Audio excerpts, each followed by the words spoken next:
माझ्या महाराष्ट्रातील बांधवांनो, भगिनींनो आणि मातांनो, नमस्कार. जय महाराष्ट्र. बऱ्याच दिवसांनंतर किंवा बऱ्याच महिन्यांनंतर आपण भेटतो आहोत. पहिल्यांदाच एक खुलासा करतो की आजच्या माझ्या या फेसबुक लाईव्ह नंतर काही जण टीका करतील किंवा टिप्पणी करतील की मुख्यमंत्र्यांचा चेहरा पडलेला होता, त्यांचा आवाज असा भारदस्त किंवा नाकातला येत होता. तर साहजिकच आहे, त्याला कारण आजच सकाळी माझी जी कोविड टेस्ट केली ती कोविड टेस्ट पॉझिटिव्ह आलेली आहे. त्याच्यामुळे हा काही इतर कशाचाही दुष्परिणाम नाही, तर तो कोविडचा जो काही एक दुष्परिणाम असतो तो आहे. असो, बऱ्याच महिन्यांनंतर मी आपल्यासमोर आल्यानंतर नेमकं बोलणार काय आहे, बोलण्यासारख्या गोष्टी बऱ्याच आहेत. थोड्याफार मी आता बोलणारच आहे. हेही आपल्याला माहिती आहे की कोविडचा विषय निघाल्यानंतर कोविड काळामध्ये जी काही आपण लढाई कोविडबरोबर लढलो, प्रसंग बाका होता. मला तर प्रशासनाचा कसलाही अनुभव नव्हता आणि तशा त्या कठीण काळात म्हणजे कोणीही तोंड देऊ शकलेलं नव्हतं किंवा ज्यांच्या अनुभवाला हा कोविड आला नव्हता, अशा प्रशासन माहिती नसलेल्या माणसाच्या वाटेला पहिल्या 2-3 महिन्यातच कोविड आला. मला जे काही करायचं ते मी प्रामाणिकपणाने त्याही वेळेला केलं. कोविडपासून सावध कसं राहायचं, काय काय करायचं हे मी तुम्हाला का सांगतोय, कारण त्या दरम्यानच्या काळात जे काही सर्वे होत होते त्या सर्वेमध्ये देशातील सर्वोत्तम 5 टॉप मुख्यमंत्र्यांमध्ये तुमच्या सगळ्यांच्या मेहनतीमुळे आणि तुम्ही दिलेल्या सहकार्यामुळे महाराष्ट्राच्या मुख्यमंत्र्यांना तो एक त्याच्यामध्ये ती गणना केली गेली. साहजिकच आहे, आत्ताचा विषय कोविड हा जरी असला तरी तो विषय मी घेऊन तुमच्यासमोर आलेला नाही आहे. मी आलेलो आहे काही वेगळे मुद्दे घेऊन. जे काही मुद्दे गेल्या काही दिवसांपासून प्रसारमाध्यमातून आपल्यासमोर येत आहेत, मग ते शिवसेना आहे, ही शिवसेना बाळासाहेबांची आहे का, शिवसेनेने हिंदुत्व सोडलं आहे का, मग ही शिवसेना नेमकं कोण चालवतोय, मुख्यमंत्री भेटत का नाहीत, मुख्यमंत्री भेटत नव्हते, मुख्यमंत्री म्हणजे मी, हे गेल्या काही दिवसांपूर्वी सत्य होतं. ह्याचं कारण जी माझी शस्त्रक्रिया झाली होती तो अनुभव काय होता, त्या अनुभवाचं एक वर्णन नाही मी करत बसणार, पण त्याच्यानंतरचे 2-3 महिने हे फार विचित्र होते. मी कोणालाही भेटणं शक्य नव्हतं, म्हणजे भेटू शकत नव्हतो. म्हणून तो जो काळ होता तो मुख्यमंत्री कोणाला भेटत नाही हा मुद्दा बरोबर आहे. पण त्याच्यानंतर मी आता भेटायला सुरुवात केलेली आहे. जी काही कामं, बरं असंही नाही की मी भेटत नव्हतो म्हणजे कामं काही होत नव्हती. मी माझी पहिली कॅबिनेट मीटिंग ही हॉस्पिटलमध्ये बाजूच्या खोलीतनं अशीच ऑनलाईन केली होती आणि त्याच्यानंतर काम हे अव्यवहातपणे सुरू आहे. शिवसेना म्हणाल तर शिवसेना आणि हिंदुत्व हे दोन घट्ट एकमेकांमध्ये गुंफलेले जोडलेले हे शब्द आहेत. शिवसेना कदापि हिंदुत्वापासून आणि हिंदुत्व कदापि शिवसेनेपासून दूर होऊ शकत नाही. कारण शिवसेना प्रमुखांनी जो एक कानमंत्र दिलेला आहे की हिंदुत्व हा आमचा श्वास आहे. म्हणूनच गेल्या एक 8-15 दिवसापूर्वी आदित्य, एकनाथ शिंदे, त्यांच्याबरोबर आपले काही आमदार, खासदार, मंत्री हे अयोध्येला जाऊन आले. हिंदुत्वासाठी काय काय केले, कोणी कोणी काय काय केले हेही बोलण्याची आता वेळ नाहीये. पण हिंदुत्वाबद्दल मी विधानसभेत, विधिमंडळात बोलणारा कदाचित पहिला मुख्यमंत्री असेल. मग नेमकं झालंय काय, ही शिवसेना कोणाची आहे?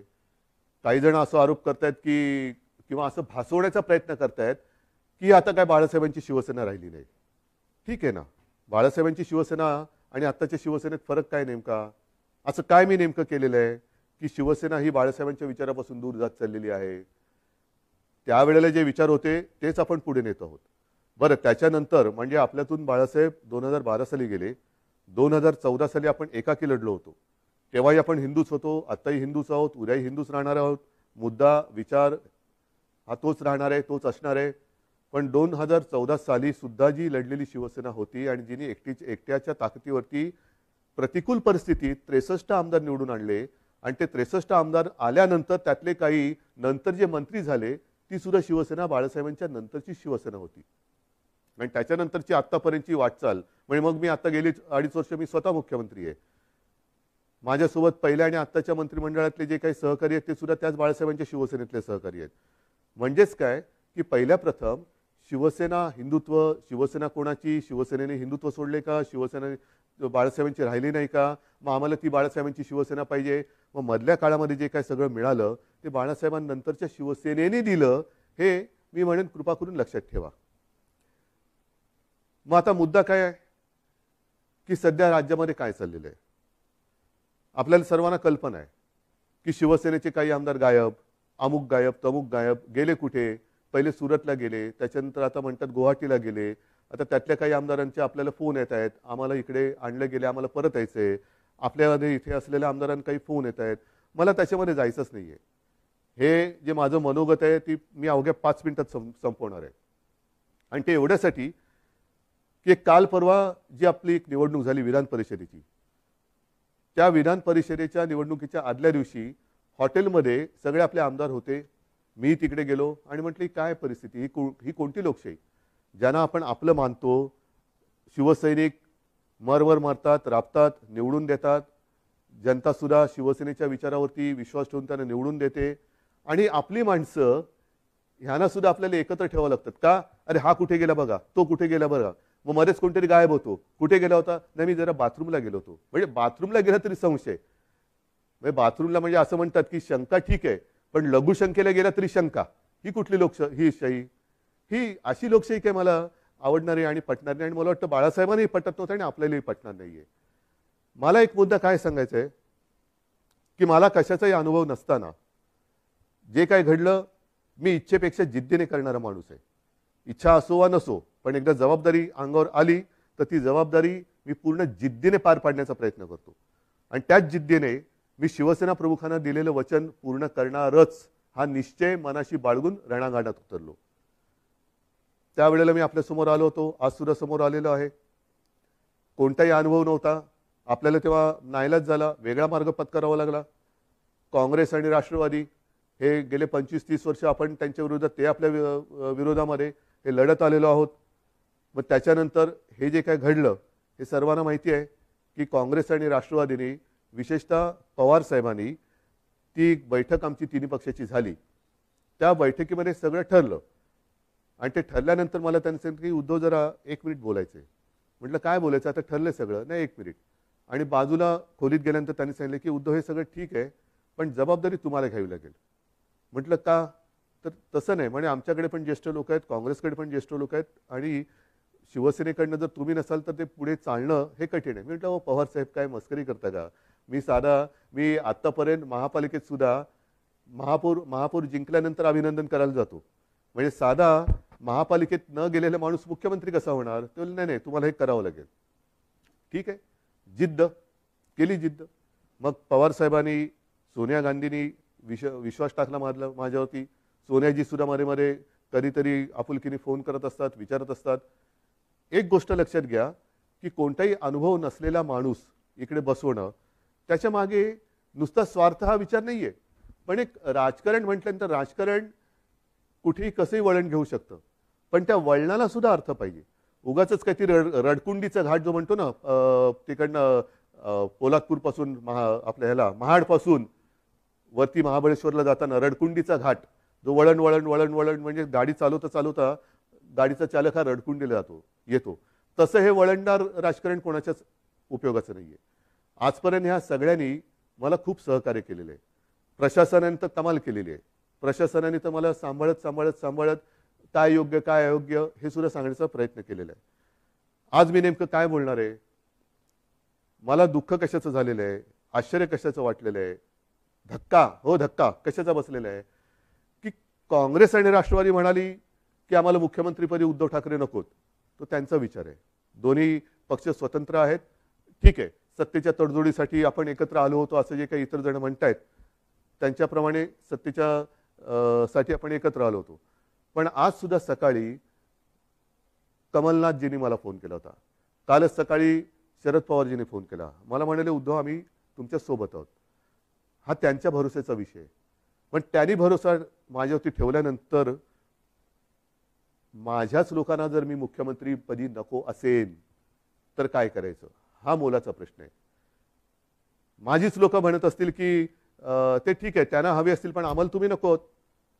मग मला हेच म्हणायचं आहे की समजा माझ्या लोकांना म्हणजे मी माझं म्हणतोय ते मला आता माझं आपलं मानतात की नाही मला माहिती नाही कारण ते माझ्यासमोर नाही आहेत.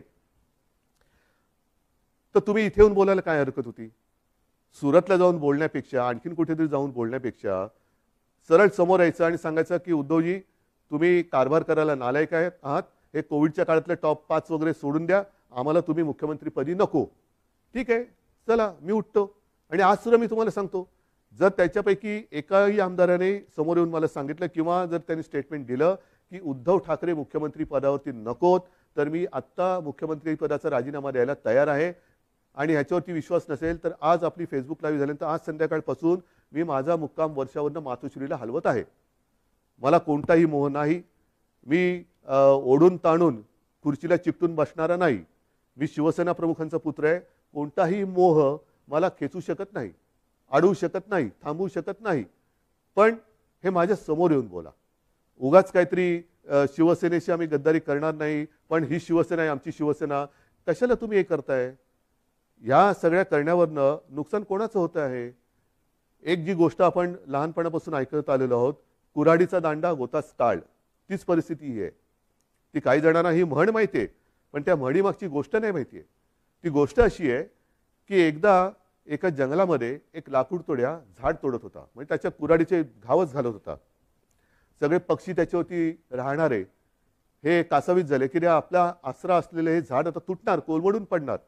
पण त्याहीपेक्षा हे घाव घालत असताना या झाडाला वेदना किती होत असतील म्हणून ते पक्षी त्या झाडाशी बोलायला लागले. आपल्याला निसर्गाची भाषा येत नाही पण निसर्ग एकमेकाच्या भाषेत बोलत असेल. तर पक्षी त्याच्याशी बोलायला लागले झाडाला की दादा तुला खूप दुखत असेल ना रे, खूप वेदना होत असतील ना रे की तुझ्यावरती हे कुऱ्हाडीचे घाव पडतायत. झाडाने काय उत्तर द्यावं की मला वेदना होत आहेत, दुःख होतंय पण ते घाव पडतात म्हणून होत नाहीये. तर हा लाकूड तोड्या ज्या कुऱ्हाडीने घाव घालतोय त्या कुऱ्हाडीचं लाकूड हे माझ्या फांदीचं लाकूड आहे त्याच्या मला वेदना जास्त होत आहेत, त्याच्या वेदना जास्त होत आहेत. हेच आज चाललेलं आहे.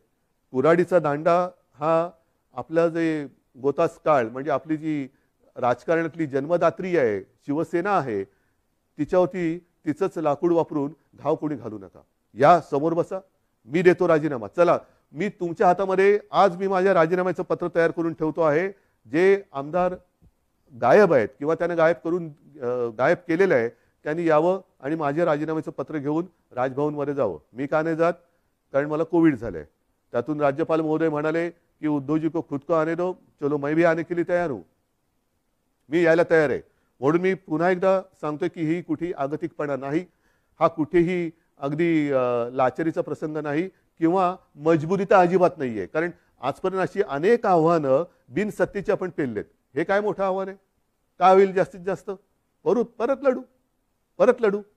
जोपर्यंत माझ्यासोबत शिवसेना प्रमुखांनी जोडून दिलेला साधा शिवसैनिक आहे तोपर्यंत मी कोणत्याही संकटाला भीत नाही. मी आव्हानाला सामोरा जाणारा माणूस आहे. त्याच्यामुळे कोणतेही आव्हान हे घाबरून त्याला पाठ दाखवणारा नाहीये. हे जसं मी मुख्यमंत्री पदासाठी बोलतोय तसंच मी आज माझ्या शिवसैनिकांना सुद्धा आवाहन करतोय. कारण का तर ही शिवसेना बाळासाहेबांची शिवसेना राहिली नाही असं काही जे आरोप करतायत त्याला सुद्धा माझ्याकडे उत्तर आहे. ज्या शिवसैनिकांना असं वाटत असेल की मी शिवसेनेचं नेतृत्व करायला नालायक आहे त्याला मला सांगा मी हेही पद सोडायला तयार आहे.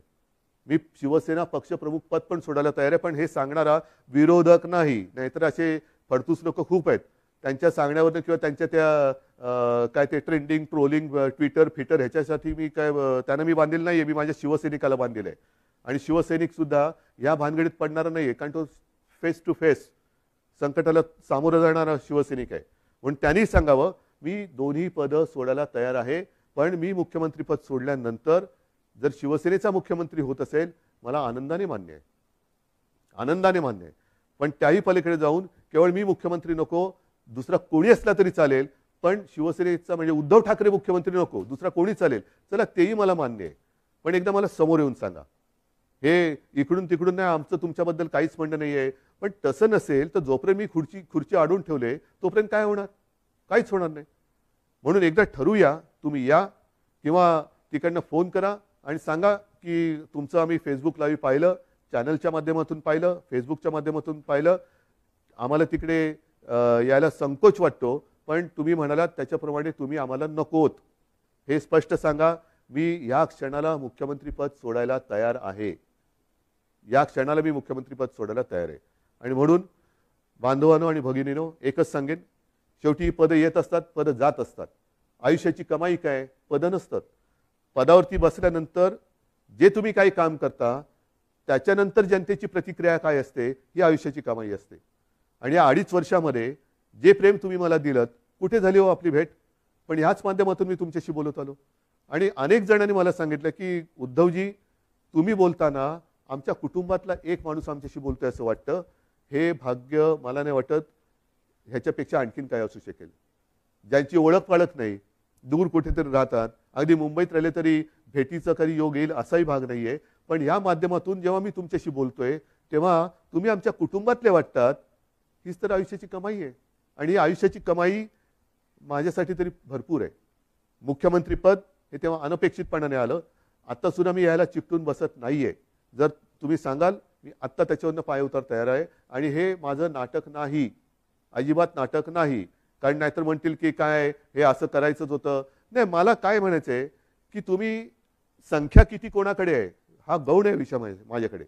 शेवटी ही जी काही लोकशाही आहे त्या लोकशाहीमध्ये संख्या ज्यांच्याकडे अधिक असते तो जिंकतो.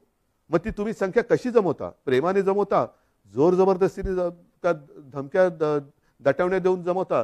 हे नगण्य असतं. पण समोर उभी केल्यानंतर डोकी मोजली जातात आणि अविश्वास ठरव मंजूर किंवा अमंजूर होतो. मी ज्यांना माझे मानतो त्यांच्यापैकी किती जण तिकडे गेलेत, किती जण माझ्या विरुद्ध मतदान करतील? नाही. एकाने जरी माझ्या विरुद्ध मतदान केलं तरी ते माझ्यासाठी लाजिरवाणी गोष्ट आहे. आणि म्हणून मला हे एकही मत माझ्यावरती त्यांना अविश्वास ठराव दाखवण्याची वेळ येऊ नये म्हणून त्यांनी मला सांगावं. मी कुठेही त्या नावाचा उच्चार करणार नाही, वाच्यता करणार नाही. तुम्ही सांगा मी मुख्यमंत्रीपद सोडलं, बस. याच्यावर आणखीन काय सांगू? मी माझं मन घट्ट करून तयारीने बसलेलो आहे. मात्र बांधवांना आणि भगिनींना एकच सांगेन की जे प्रेम तुम्ही आजपर्यंत दिलं, उद्या मी सांगितलेलंच आहे की मुख्यमंत्रीपदी माझी राहायची अजिबात इच्छा नाही. पण त्याच्यानंतर सुद्धा जेव्हा जेव्हा आपली भेटगाठ होईल ती मात्र जसा मी फिरत जाईन तशी प्रत्यक्ष होईल. तेव्हा मात्र तुम्ही हे दाखवत असलेलं प्रेम हे सदैव असंच कायम ठेवा एवढीच विनंती करतो. धन्यवाद. जय हिंद, जय महाराष्ट्र. ताज्या घडामोडी पाहण्यासाठी आमच्या केशरी चॅनलला सबस्क्राईब करा. लाईक करून नोटिफिकेशनसाठी बेल आयकॉनला प्रेस करा. तसेच चॅनलवरील बातम्या आवडल्यास शेअर करायला विसरू नका.